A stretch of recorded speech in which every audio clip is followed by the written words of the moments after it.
Though the Supreme Court voted unanimously in 1954 that racial segregation was unconstitutional, the battle was far from over, especially in the South. The doctrine of separate but equal has no place.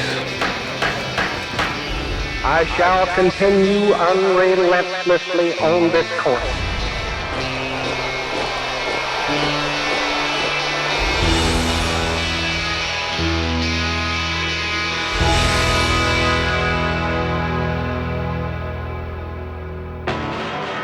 By 1957, Arkansas Governor Orville Faubus was showing no sign of making good on his state's promise of gradual integration. Their proposed plan, known as the Blossom Plan after school superintendent Virgil Blossom, was to integrate slowly, starting with Little Rock Central High School. Daisy Bates, president of the Arkansas NAACP, saw the Blossom Plan as a stalling tactic used to weaken desegregation, and in 1956, the NAACP filed a lawsuit to speed the integration. In the 2 years that followed, Little Rock became a city in crisis. On one side of the conflict sat Orville Faubus and his racist Southern Democratic constituency. On the other, Daisy Bates and the NAACP. And directly in the middle, 9 African-American students whose actions of bravery would set in motion a chain of geopolitical transformations in the U.S. that continues still today. Melba Patillo Beals, Minnie Jean Brown, Elizabeth Eckford, Ernest Green, Gloria Ray Kallmark, Carlotta Walls Lanier, Thelma Mothershed, Terrence Roberts, and Jefferson Thomas. These were the 9 exemplary students chosen by Daisy Bates and the NAACP to force Faubus' hand in following the mandates of the federal government. In an interview with The Guardian in 2017, Minnie Jean Brown recalled her state of mind in the days preceding the forced integration. Part of growing up in a segregated society is that it's a little sort of enclave, and you know everybody. So I was thinking, wow, I can meet some other kids.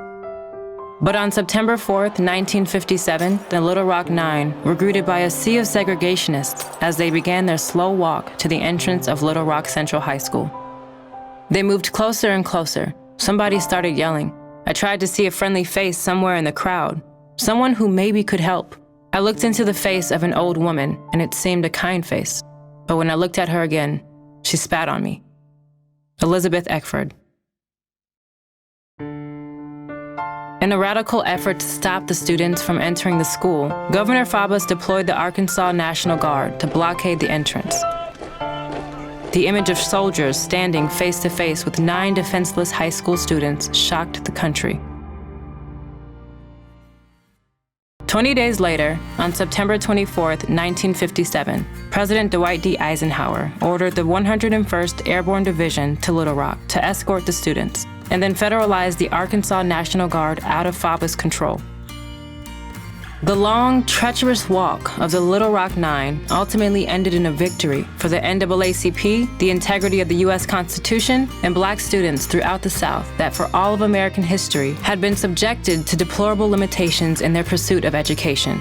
The legacy of their resolve has been immortalized in the mythos of American history, but their walk hasn't ended. In 1999, while presenting each of the Little Rock Nine with the Congressional Medal of Honor, President Bill Clinton issued a warning. Segregation is no longer the law, but too often separation is still the rule. Today, children of every race walk through the same door, but then they often walk down different halls. They sit in different classrooms. They eat at different tables.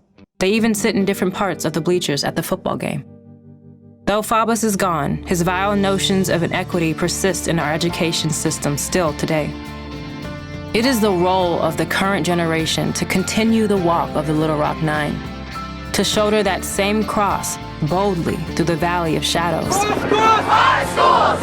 and to stop only when sunlight has illuminated every ridge, cleansed every cavern, and the rivers of knowledge flow generously to every child that pursues them.